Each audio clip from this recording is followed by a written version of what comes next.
Hey, this is Jeremiah Russell from Georgia Tech's Challenge 2016. This is our interactive video for Math 2000. Today I'm going to be explaining the chain rule. And the chain rule is basically taking the derivative of two composite functions. So a composite function is when one function basically takes another function. So like f that's composite at 0, or g, it would be f of the g of x. So to take this derivative, we need to work from the outside in.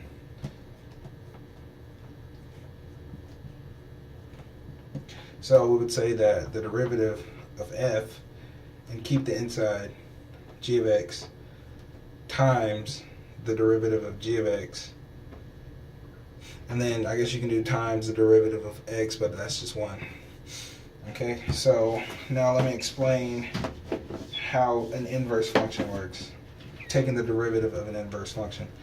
So that derivative is explained by saying that 1 over the derivative of the function when it takes the inverse. And I'll explain this or do an example with, I guess, arctan,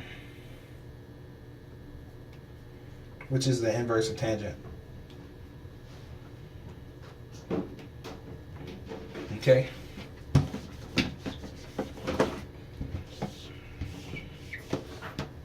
So arctan, or let me write it like this: inverse tan, its derivative would be equal to 1 over the derivative of tangent, which is secant, squared x, but instead of x, we're going to input the arctan, or tan inverse of x. Okay, so now to simplify this problem a little bit more, we're going to need to use a trig identity. And for this, we're going to use sine squared x equals, or sine squared x plus cosine squared x equals 1. Okay, now to get to this, we need to divide by cosine squared.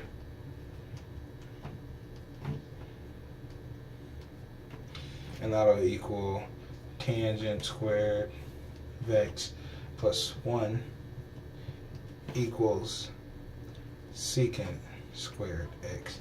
And now we can just plug this in for secant.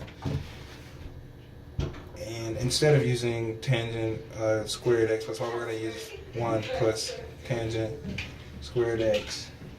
So 1 over 1 plus tangent tangent, we would add the inverse tan, and that would all be squared. So the tangent and the inverse tan will basically cancel out. You'll be left with 1 over 1 plus x squared, and that equals the derivative of the inverse tan. Okay, so now we need to basically to make the inverse tan a function. So to have a function of inverse, you need to have a ratio of 1 to 1, which basically means that for each x you only have one y, or for each y you only have one x.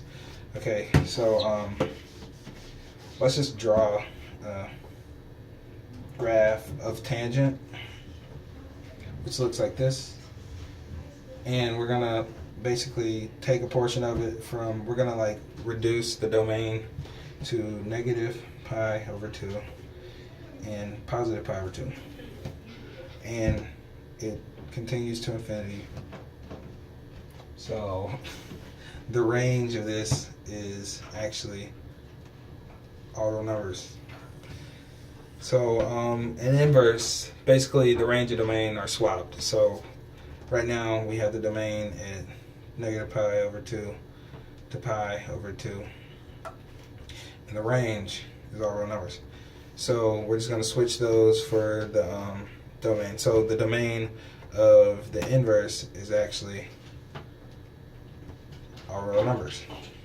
And its range is negative pi over 2 to pi over 2. Okay? So now that we've done that, we can safely take the derivative of the inverse. Okay, so now that we've learned how to, the chain rule, let's apply that to if it's multiple composite functions, more than 2.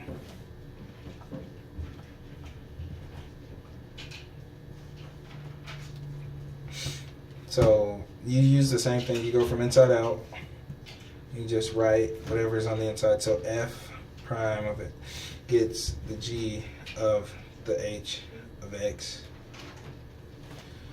times the g prime of h of x times h prime of x times 1.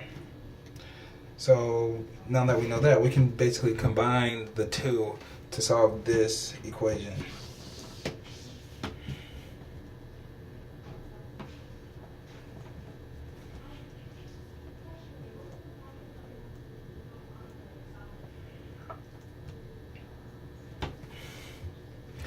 Okay, so we said that the derivative of tan of x equals 1 over 1 plus x squared. So basically we're going to do this, but instead of x, we're going to plug in e to the tangent of x for x. So let's start this. We'll have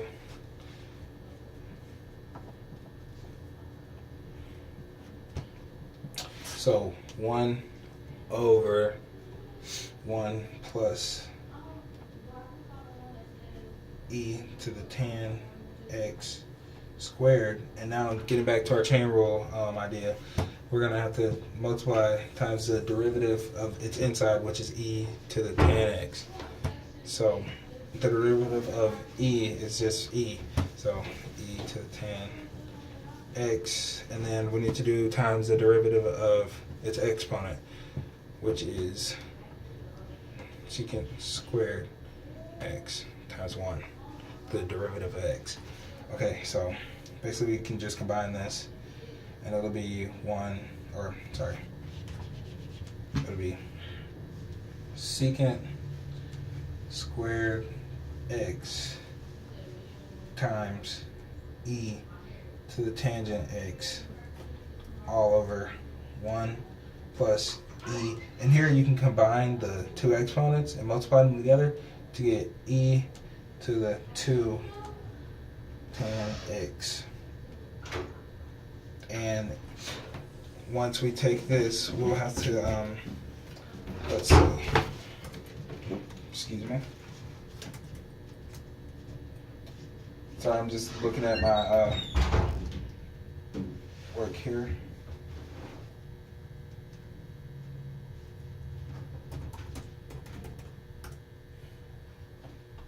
So we're going to basically do this for x equals 0. Okay, and we're going to plug in 0 for all the x's. So secant squared 0 e to the tan of 0 over 1 plus e to the 2 tan of 0. Okay, so let's just move back up here.